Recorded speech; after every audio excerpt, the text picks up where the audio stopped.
News, let's have a quick check on our headlines. 5 persons are killed in yet another ambush in Momo Division Northwest region of Cameroon in an attack described as one too many. Momo Divisional Delegate for Communication and 4 soldiers die on the process while the Momo during a convoy. I take that over again. As they stepped on an explosive during their return from the installation of the DOs of Ngi and another locality in that part of Cameroon. The Intermediate Lions take on Zambia at 6:30 p.m. for the last match of the Pre-Shan Mini Tournament, with hopes of a win after a draw and a defeat in their 2 first matches. The team is currently finalizing training at the CAF Excellence Center in Bankomo, where our reporters shall be joining us live with updates. And on our feature page, we take you to Adamawa in the Adamawa region for an incursion into an offensive from the defense forces to ensure that the territorial integrity of Cameroon is not compromised. This is because the Faro and Deo division, more especially, is known for hostage taking and destruction of properties. Those are our major stories.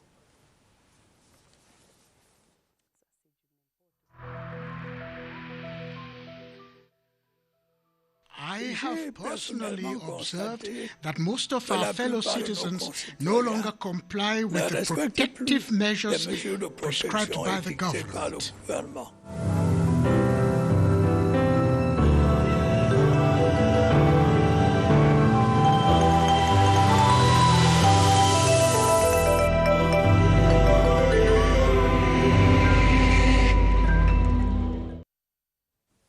Une fois de plus, bonjour Madame, Monsieur. De l'éducation en ouverture de ce journal, le 2e trimestre a fait sa rentrée depuis lundi.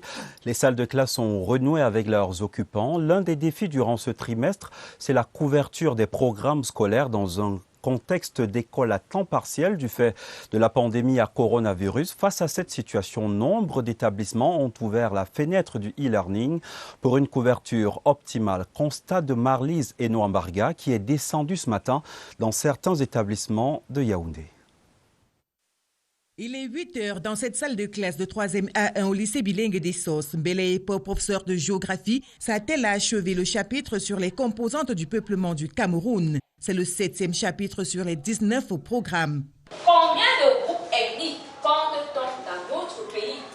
Elle est déterminée à achever ce programme car toutes les conditions sont réunies pour atteindre cet objectif, nous confie-t-elle. Avec la situation Covid-19 et le système de mi-temps mis en place par le gouvernement, le problème de couverture des programmes a vite été analysé par les responsables de ce lycée. Ceux-ci ont renforcé leur suivi pédagogique, la discipline et multiplié des techniques d'enseignement avec un accent sur le e-learning. Nous allons fournir les cours succincts aux enfants en insistant sur les points saillants pour les préparer pour les examens officiels.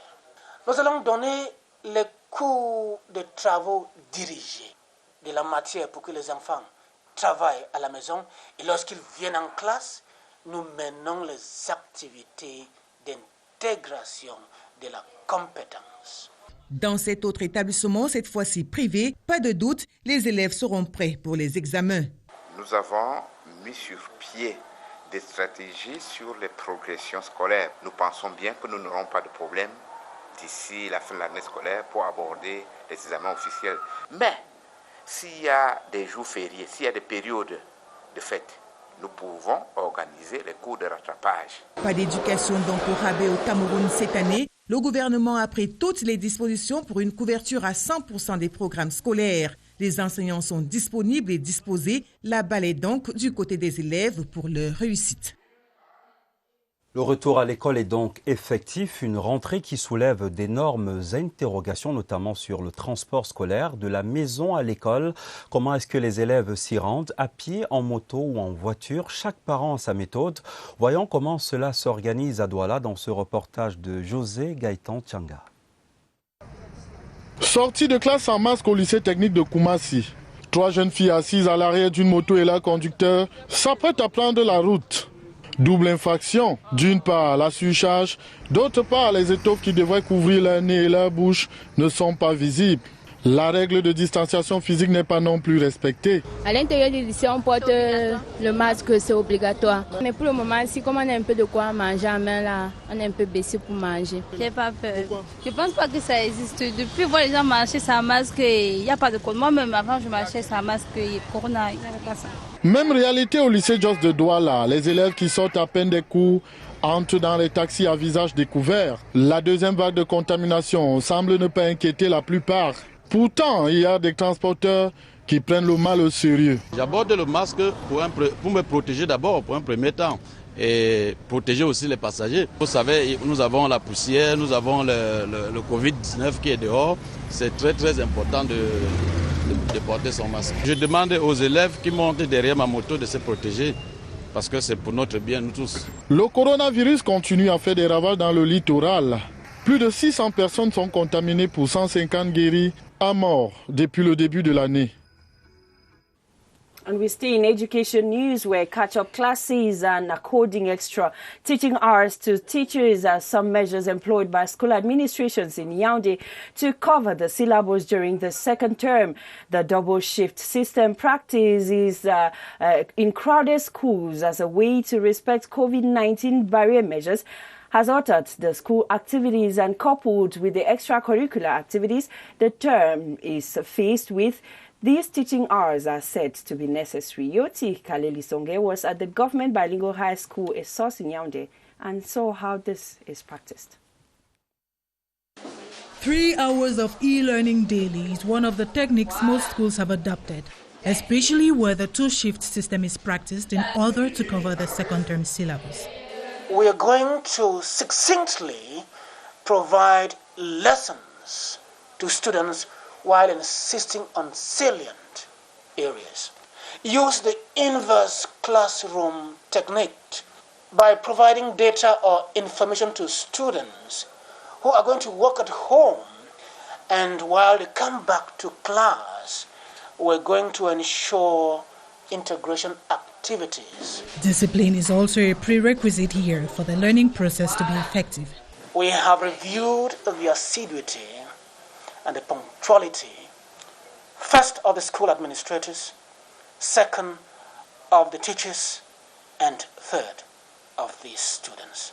At this other school, they pride themselves of being up to par, having a 2020-2021 timetable which is followed rigorously. We cover our curriculum very easily. If it so happens that they find themselves lagging in certain subjects, they have a plan.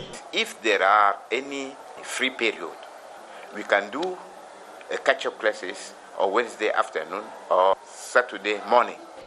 Teachers on their part have pledged to ensure that the students are equipped to face the 2021 official examinations. But scoring a pass mark, they say, is solely dependent on the kids.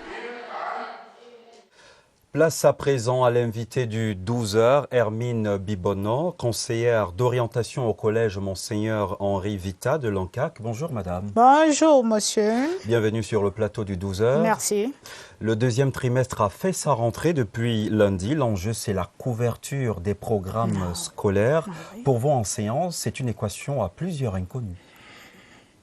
Oui, merci encore une fois de plus, monsieur. C'est un travail que nous avons commencé dès la rentrée du 5 octobre. Donc, en fait, ce n'est pas pour nous une surprise. Nous nous sommes préparés au départ. Donc, on a déjà mis toutes les batteries en œuvre pour que la rentrée, pour que l'année scolaire se passe dans de bonnes conditions, pour qu'on couvre normalement nos programmes. Donc, à ce niveau, nous n'avons pas d'inquiétude. Les enseignants sont à pied d'œuvre, les élèves sont réceptifs et tout est au complet en ce moment dans mon collège. Et je crois que ça se passe partout ailleurs. Quand vous dites tout est est au complet. Qu'est-ce qui est fait de manière concrète pour cette couverture? Comment est-ce que vous vous organisez dans un contexte, on l'a dit, où le coronavirus nous impose un système d'école à temps partiel? Justement, il y a les cours en ligne qui sont indispensables en ce moment. Oui, il y a les cours en ligne qu'on a prévus, il y a les travaux dirigés, il y a les travaux en groupe.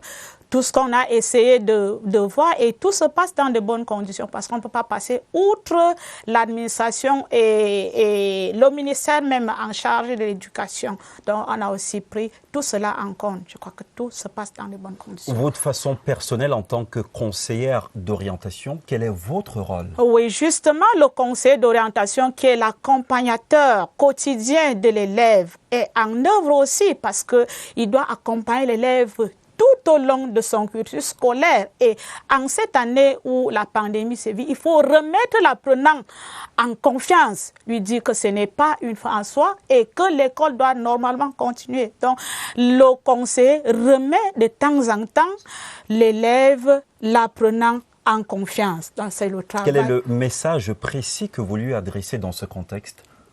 Étudier.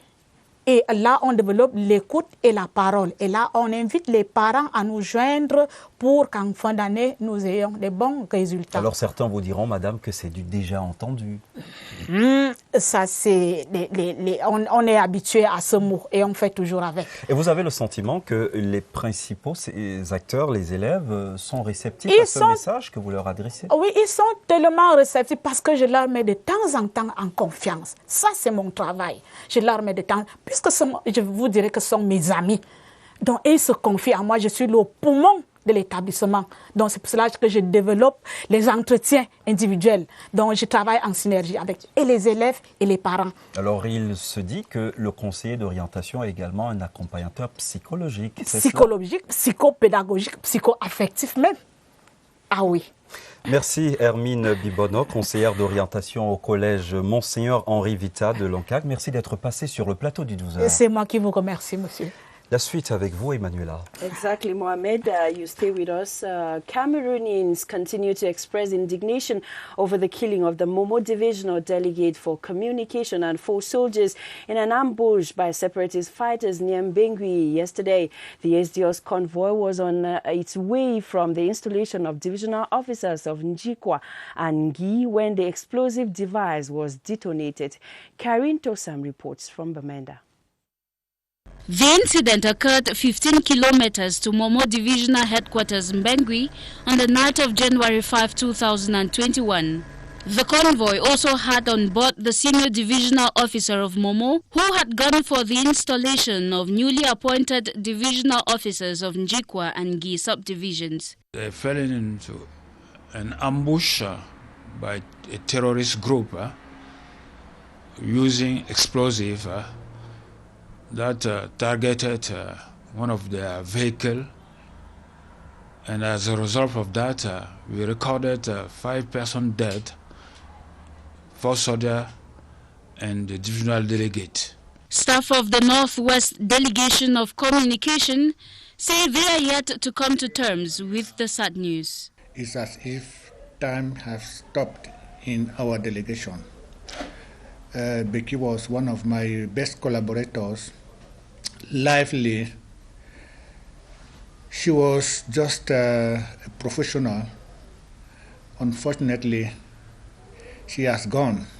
Momo Division is one of the areas in the Northwest region that is still holding strong to separatist activities.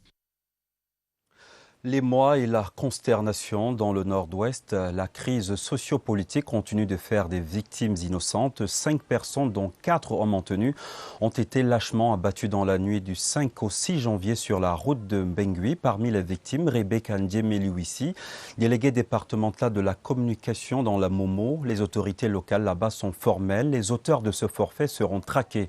Emmanuel Koloko, à Bamenda. Le drame se déroule à 1h de ce matin du mercredi 6 janvier 2021, à environ 15 km de Mbengui, chef-lieu du département de la Momo, dans le nord-ouest. À l'aide des bonbons de gaz, les combattants séparatistes ont réussi à tendre une embuscade au cortège du préfet de la Momo. Sur place, 4 hommes en tenue sont tombés, ainsi que la déléguée départementale de la communication pour la Momo, Rebecca Ndjeme Liwoussi.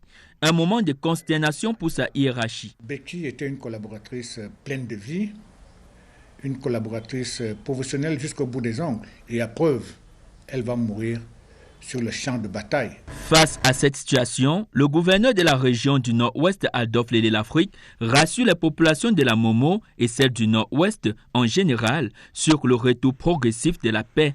La triste nouvelle du meurtre brutal de 100 Camerounais qui accompagnait le préfet de la Momo, qui est allé en Jikoyandek installer les sous-préfets récemment nommés. Je voudrais, au nom du chef de l'État du gouvernement, adresser leurs condoléances les plus attristées aux familles éplorées, réassurer l'ensemble des populations de la région du Nord-Est que la situation est globalement sous le contrôle des forces de sécurité et de défense et que des instructions ont été données pour que les auteurs soient retrouvés et sanctionnés conformément aux lois et règlements de la République. Il faut dire que la réaction des forces de défense et de sécurité a été rapide après ce malheureux incident et les enquêtes se poursuivent pour épingler les auteurs. À la suite de cette embuscade qui aura coûté la vie à 5 personnes, l'élite de la Momo monte au créneau pour appeler les sécessionnistes qui ont pris les armes contre la mère patrie à regagner les centres DDR. Je vous propose cette attitude de Rose Mba Acha. Comme élite de Nord-Ouest, quand le chef de l'État invite encore les enfants, s'ils sont encore dans la brousse, de déposer leurs armes, ça nous touche au cœur parce que c'est ça aussi notre responsabilité. Je prends cette opportunité pour joindre ma voix à ce que le chef de l'État a dit, pour inviter tous les enfants, ce sont nos enfants, tous les jeunes qui sont encore dans la brousse, qui portent encore les armes, à les inviter de déposer les armes, de venir rejoindre les centres de désarmement et réinsertion pour qu'on puisse ensemble œuvrer pour la paix.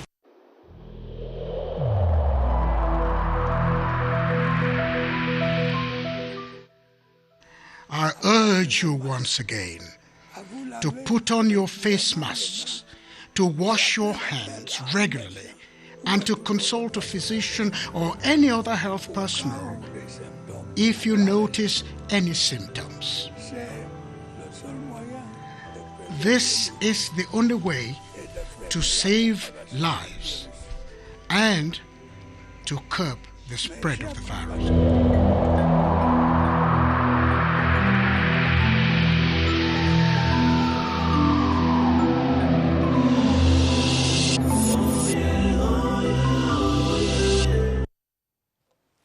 Thank you for staying with us. An emergency security meeting to reinforce security at the border town of Garabulai to the Central African Republic in the east of Cameroon. In the wake of an unrest provoked by the presidential election in the Central African Republic has ended in the region, the Chief of Army Staff, René Claude Meka, who presided over the meeting, has assured Cameroonians of their safety and that of their properties as the situation, he said, is under control. Details with Mokom Robert Achu from Betwa.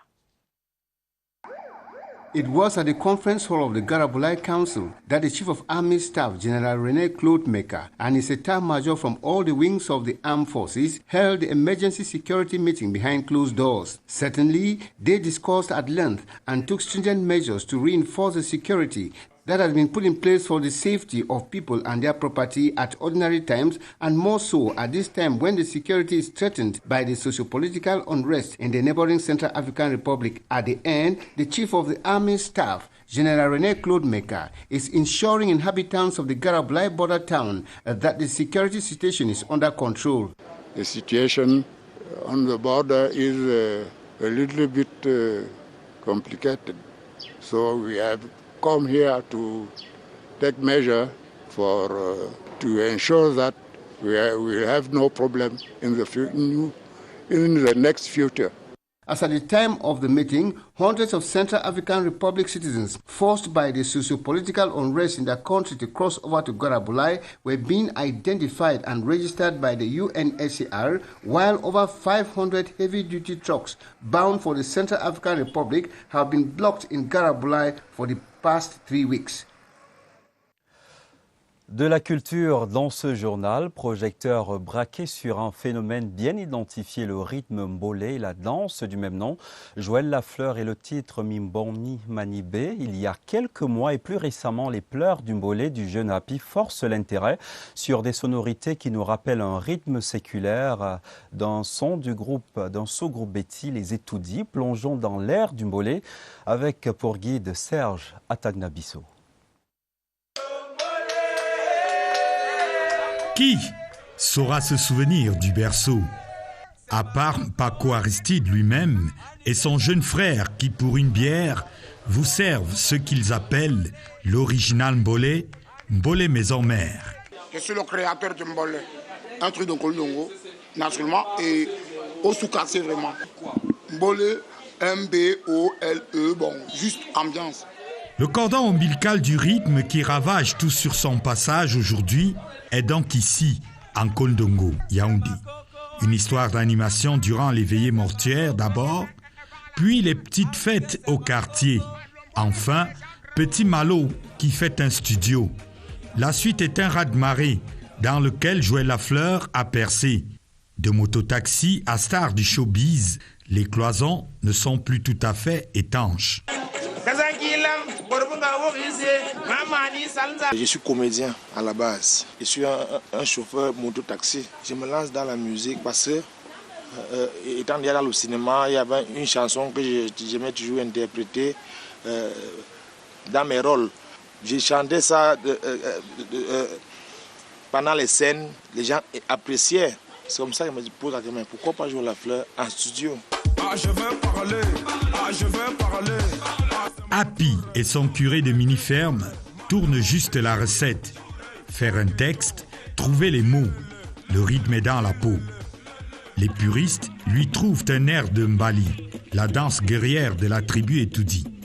Une voyelle changée, gage de célébrité.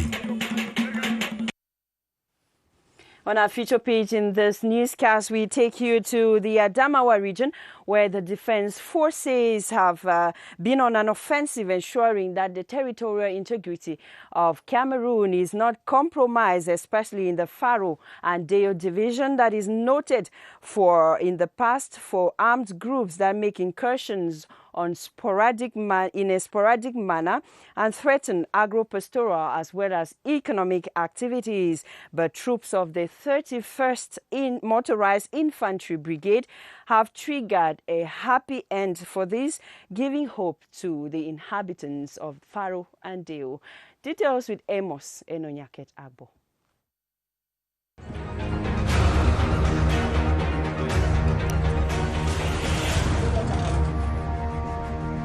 On the 250 kilometers long borderline of the Faro and Deo division, with the Federal Republic of Nigeria combat-ready troops of the 31st Motorized Infantry Brigade have been using all forms of transportation means to comb the nooks and crannies of the division to ensure that there is no foreign presence to compromise peace and economic stability. Armed groups use this corridor to attack agro-pastoral activities as well as commerce for their selfish gains. 5 workers of the United Nations were assassinated by armed gunmen. 3 Nigerians, 1 Cameroonian and 1 Kenyan. The United Nations imposed on 2 countries, that's the Cameroon and Nigeria, to implement strict security measures before the continuation. And since then, the Cameroonian army has been deployed in this frontier zone, same as the Nigerian army, because I'm talking right behind me is the Gashaka Gunti National Park. And I think that the situation is under control. Troops have been constantly deployed in strategic places along the borderline, most especially in the thick and mountainous terrain, working in close collaboration with the local population, as well as troops from neighboring Nigeria, to effectively and efficiently rid the 2 countries of any rebellious group in action or in gestation. La suite du 12h, c'est en sport. C'est le match qu'ils doivent gagner pour sortir des profondeurs du Pré-CHAN. Les Lions A' affrontent ce jeudi à 18h30 la Zambie dans le cadre de ce tournoi qui regroupe 4 équipes qualifiées au CHAN. La sélection camerounaise tient en ce moment sa dernière séance d'entraînement au centre d'excellence de la CAF, en Bankomo, où nous retrouvons sur place notre reporter Robert Badjek. Bonjour Robert. Bonjour, c'est une troisième sortie aux allures de match décisif pour les Lions A'. Vous voyez derrière moi, ils sont en train de tenir leur dernière séance d'entraînement avant d'affronter la Zambie cet après-midi au stade annexe numéro 1 de l'Omnisport. Ce sera face à la Zambie. Dans les deux premières sorties, les Lions A' n'ont pas donné des résultats satisfaisants. Première sortie contre l'Ouganda, 1 but partout. Deuxième match contre le Niger, il y a 3 jours, c'était plutôt une défaite. 1 but contre 2. Et là, il faut absolument gagner pour rassurer le public avant d'engager le match d'ouverture qui aura lieu dans 9 jours. Ce sera contre le Zimbabwe au stade Amadou Ahidjo, match d'ouverture de la 6e édition du championnat d'Afrique des Nations 2020. Robert Badjek, Pino Meyebe, Vincent Bolo, en direct du centre d'excellence de la CAF en Bankomo. Bajek, and we remain at the CAF Excellence Center in Bankomo, where the Intermediate Lions are preparing their last match to take on Zambia this afternoon at 6:30 p.m. On the last match counting for the Pre-CHAN mini tournament, the Cameroonian team is currently finalizing training with hopes of a first win after losing their first and drawing their second match in this tournament. Let's hook up with Daniel Conde at the CAF Excellence Center. Hello, Daniel. Thank you, Studio. So the Intermediate Lions are knocking themselves to a better shape here ahead of their game against Zambia this evening. They started training at 9:30 a.m. and Coach Martin Tungo Pile, after the 2-1 loss to Niger on Monday, he said that they have a lot of work to do, especially talking about details when it comes to technical quality as well as collective organization. And the news we are getting from the camp is that 4 players from the Elite One have replaced 4 players in the camp. And one of the players that has left the camp is Francis Elimbi, who was the top scorer of the Elite One in 2016. So a lot is getting here as the Intermediate Lions are prepared to face Zambia, and they will be aiming for their very first win in the Pre-CHAN tournament ever since they started. And that game will come up at 6:30 p.m. at the Amadou Ahidjo Stadium, Annex number 1. We now take you to Douala, where the 12th player of the Intermediate Lions squad, the fans in the economic capital, have begun mobilizing support days ahead of the CHAN. The street tour began Wednesday in Douala with men and women walking along major streets in the capital city, in the economic capital, brandishing flags and chanting patriotic songs. Alphonse Abongo Achu was part of the caravan and now reports.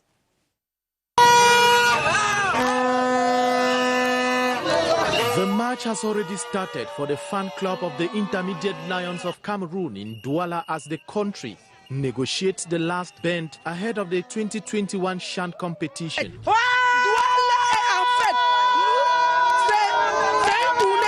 The fan club caravan left the Aquasal de Fête, crisscrossing the commercial center to reach the Bonanjo Central Post, exhibiting their love for country by brandishing national symbols wherever they passed. We are calling to all the Cameroonians to support Cameroonians in the match that we are going to play. The lion is a lion! The fan club was created in 2016 and has thrown its weight behind Cameroon in several international competitions. They want to do even more for the team. We accompanied the Lions to Gabon and returned. We went to Egypt, Brazil. Today we are hosting this CHAN in Cameroon. It is a big joy for us. Their tour to other host cities like Yaoundé, Limbe and Boya continue in the days ahead. C'est sur cet optimisme des fan clubs des Lions indomptables à Prime que cette session d'information se refait au nom des équipes techniques et rédactionnelles. Merci de nous avoir suivis. Bon après-midi, Emmanuela. See you tomorrow, Mohamed. Ladies and gentlemen, thanks for watching. See you tomorrow.